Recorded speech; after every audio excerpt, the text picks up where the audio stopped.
Salut à tous, j'espère que vous allez bien. Donc, petite vidéo mise à jour crypto. On commence bien sûr avec le Bitcoin, BTC, la direction qu'on recherche en 1 heure, toujours la même, c'est-à-dire on a notre A, notre B, et l'objectif ici, c'est de revenir tester le top pour valider le regular flat, donc pour le C.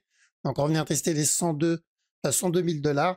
On est toujours dans cette zone, ça prend du temps, c'est chiant. Et imaginez, hein, c'est qu'une structure corrective 1 heure. Donc, si on commence par exemple une structure corrective daily encore, bon, pour ceux qui ont vécu celle-là, je pense qu'on a tendance vite à oublier, mais celle-là, la durée, je crois, c'est 140 jours. Donc là, on n'est que sur une structure corrective 1 heure. Si on se retape une structure corrective daily, il va falloir être patient. Mais pour le moment, il n'y a absolument rien qui indique encore ça.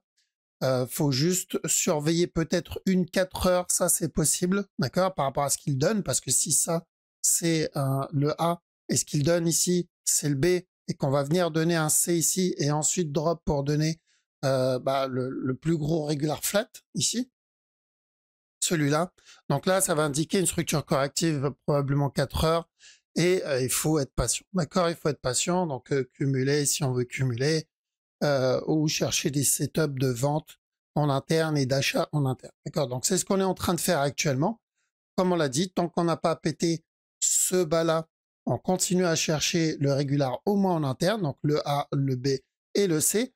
Et après, par rapport à ce qu'il fait en 15 minutes, actuellement, je cherche des buy setup pour un running. Alors, c'est plus là-dedans. Donc, pour un running flat, on l'a dit, à chaque nouveau plus bas, je retente les buy setup. D'accord? Ça peut être un A ici, avec un petit running en cours. Tant que je ne casse pas ce bas, pourquoi pas tenter encore un push? Maintenant, la question, c'est est-ce que ce qu'il va donner, c'est un flat en interne, d'accord? Un A, un B, un C, et ensuite encore un nouveau plus bas, flat interne. Si c'est le cas, ça ne changera pas le gros move. Ça changera pas le gros move, on sera toujours dans un range, toujours dans une correction. La correction peut devenir complexe, c'est pas le problème, la direction ne change pas. Ou sinon, ça peut être aussi la fin du, euh, du regular flat qu'on cherche, et ça, c'est le départ pour venir valider ce regular flat. D'accord? Donc voilà pourquoi je vais tenter les buy setup. S'il me donne des buy setup en interne, on prend. Et déjà pour ce running là, d'accord? Ceux qui tradent la time frame encore en dessous du 1 minute, faites attention ici. Il y a ce move qui est tout seul, donc il pourrait être lié à celui-là. Faites attention à un running là-dedans. D'accord? Un A, un B et encore un autre plus bas. Donc, si vous voulez tenter ce running pour de l'achat, bien attendre qu'il range là-dedans. Si on voit pas un range, si on voit pas un flag, c'est qu'il est en train de préparer le running 5 minutes, parce que c'est plus du 5 minutes. Okay. Donc, tant que ce bas n'est pas cassé, pour résumer, tant que ce bas n'est pas cassé en 15 minutes, je cherche de l'achat pour revenir tester le top en espérant qu'il va venir valider le régular à 1 heure. Par contre, ceux qui tradent en TF, en la time frame en dessous, faites attention juste à ce running là. D'accord? Si c'est un running, si c'est bien ce running, il va pas range là-dedans. Il va juste venir péter le bas tout de suite, sans traîner, sans perdre de temps. Et on peut racheter plus bas. Okay. Donc, toujours la même direction, pas trop de changements. Maintenant, la question, c'est est-ce qu'il va venir péter le top tout de suite ou est-ce qu'on va avoir un flat un peu plus grand avant qu'il vienne péter ce fameux top? Parce que ça fait quand même, depuis qu'on a commencé cette correction 1 heure, on est actuellement à 13 jours pour une petite correction 1 heure. D'accord? Et ETH, donc ETH, la même direction aussi, et même en termes de forecast, c'est pareil.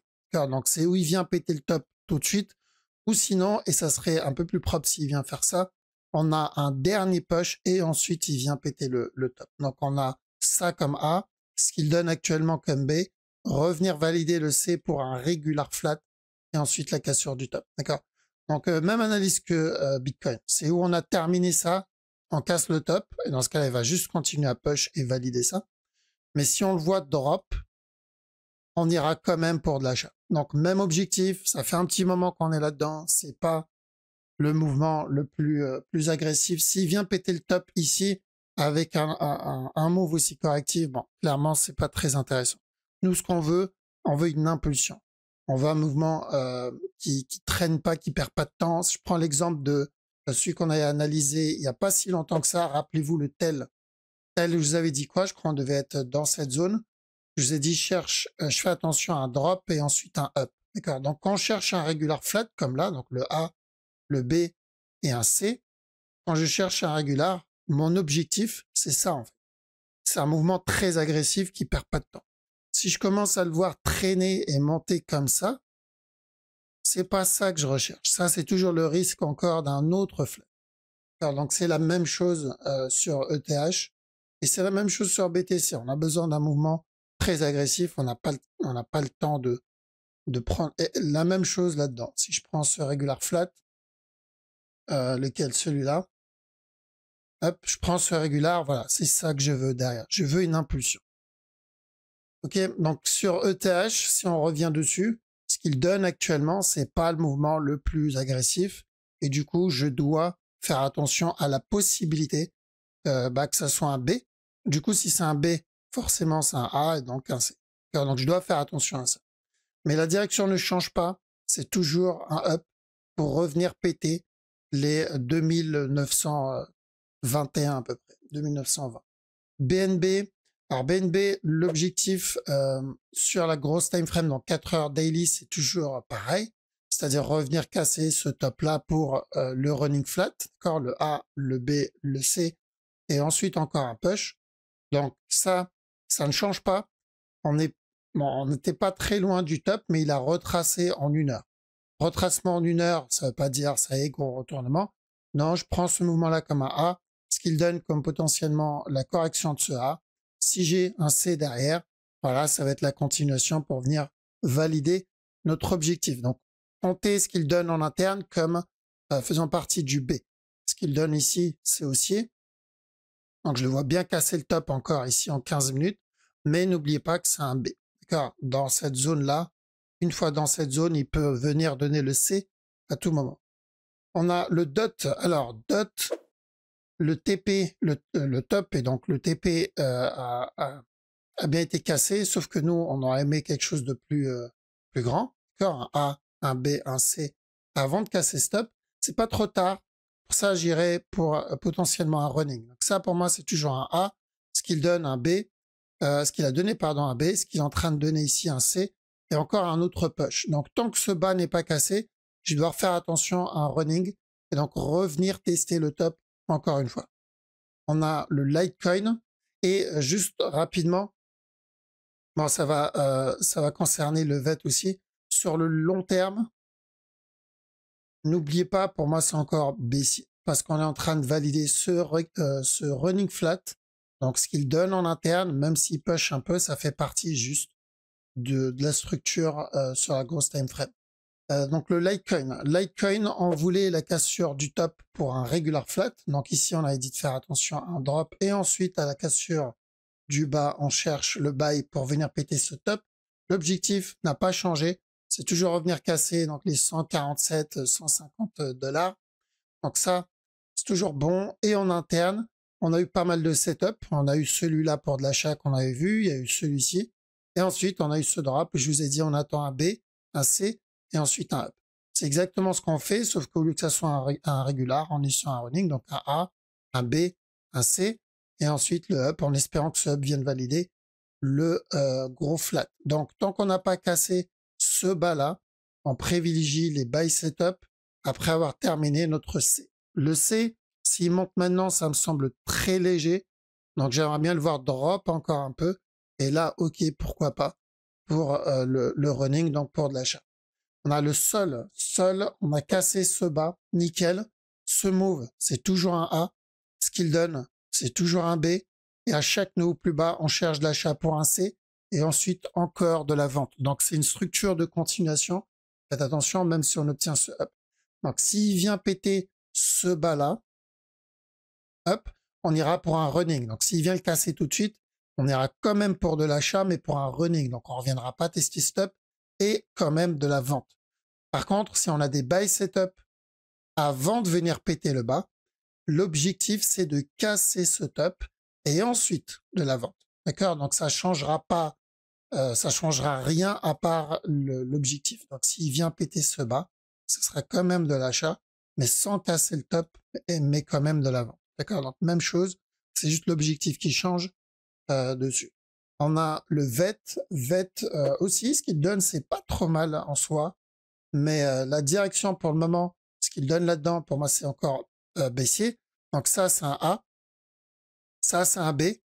Même s'il revient tester le top, ce qui est possible parce qu'il y a un running en interne, je m'attends à drop encore pour un C. Et là, pourquoi pas encore le buy, revenir tester stop et encore de la vente parce que oui, assez baissier comme j'ai montré sur le DOT. Le VET, c'est pas différent. Le mouvement, il est baissier en interne, surtout s'il décide de valider ce gros regular flat. Donc, voilà. Et sur la petite time frame en 15 minutes, comme j'ai dit, attention, tant qu'on n'a pas cassé ce bas, on peut avoir un running flat ici. Encore un A, un B, un C, et là, il vient valider le running. Donc, si on prend un peu de recul, parce qu'il y en a, ils vont se dire, ouais, mais attends, il vient d'annoncer juste la vente juste avant. En fait, c'est ça. Donc, tant qu'on n'a pas cassé ce bas-là, je dois faire attention à un running, le A, le B, le C, revenir péter le top. Et c'est une fois le top cassé où je dois faire attention, encore un autre plus bas. Une fois le bas cassé, là, je vais chercher le buy pour le regular flat et ensuite encore de la vente pour la structure au-dessus. Le running, c'est du 15 minutes. Le regular ici, c'est d'une heure. Et le plus gros regular là-dedans, ça doit être du 4 heures à peu près. Donc, à vous de choisir ce que vous voulez trade et où vous voulez vous concentrer. Sur Atom, donc Atom, on voulait la cassure du top ici pour un regular. D'accord, revenir péter le top. Donc, c'est validé. Et ici aussi, on voulait qu'il revienne péter le top. Je vous ai dit, c'est pas terminé. On aura encore un autre buy. C'est fait aussi. Et je pense que c'est pas fini encore parce que ce qu'il donne là-dedans, c'est plutôt correctif. Donc, je serais pas étonné de le revoir casser le top. Mais on doit faire très attention ici. Ça pue la fin de structure et on risque un retournement juste après. Donc, là-dedans, c'est correctif. On peut avoir encore un autre push, mais c'est du 15 minutes et pas plus. Sachant que Atom, comme DOT et comme VET, je le vois bien revenir tester le bas encore une fois. On termine avec, je crois que c'était quoi déjà?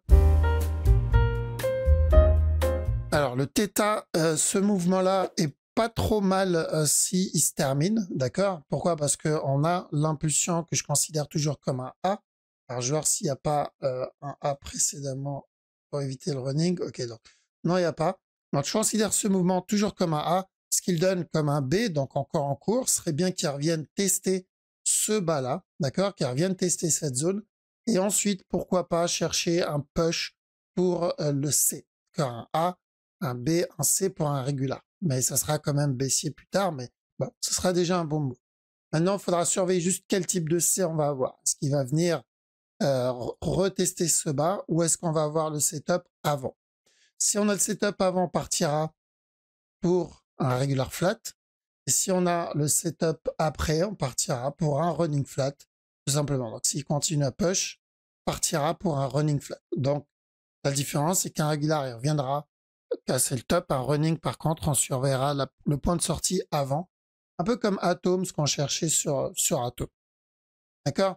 Mais pour ça, il faudra qu'il vienne péter ce bas. Ce qu'il donne ici, c'est un peu ce que donne, comment ça s'appelle, TAO. D'accord? C'est un peu ce que donne le TAO. C'est le même concept. Donc, on a le A, on a un B. On cherche la zone ici pour le C. Une fois le C validé, là, ça peut être intéressant pour le buy. D'accord? Revenir tester cette zone. Donc, même chose sur celui-là. Un simple regular flat. Mais pour ça, on va avoir besoin de la validation et qui termine le C. Ce qui n'est pas encore le cas. Ok les amis, voilà, donc on a fait le tour. Encore une fois, merci d'avoir regardé la vidéo jusqu'au bout. Ça fait vraiment plaisir. Merci pour le soutien. Merci de prendre le temps de lâcher le petit like et surtout le petit commentaire. Ça fait vraiment plaisir. Je les lis tous, même si je réponds pas à tous les commentaires. Croyez-moi, je lis tous les commentaires. En tout cas, merci. Passez une très bonne journée ou une très bonne soirée. Je vous dis à la prochaine. Ciao.